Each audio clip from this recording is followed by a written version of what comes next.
Di hari ulang tahun Kota Palembang yang ke-1343, warga berharap kepada pemerintah kota agar jumlah pengangguran di Kota Palembang dapat ditekan dan fasilitas jalan diperbaiki.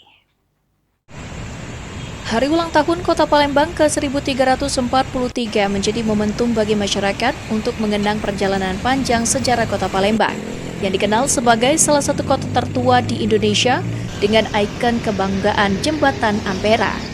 Palembang terus berkembang sebagai pusat ekonomi, budaya, dan pariwisata di Sumatera Selatan. Meski demikian, warga berharap pembangunan dan kesejahteraan masyarakat terus ditingkatkan.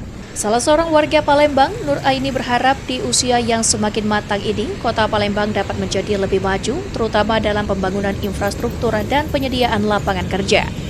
Yo kepengennya Palembang ini maju, lampu jalan ini minta dibaguskan, dan ibu-ibu ini mintanya sembako dimurahkan.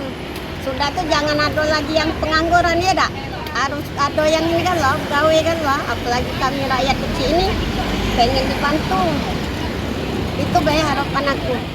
Melalui peringatan HUT ke-1343 tahun ini, masyarakat berharap Palembang terus berkembang menjadi kota modern, tanpa meninggalkan sejarah dan budaya yang menjadi kebanggaan Wong Kitogalo.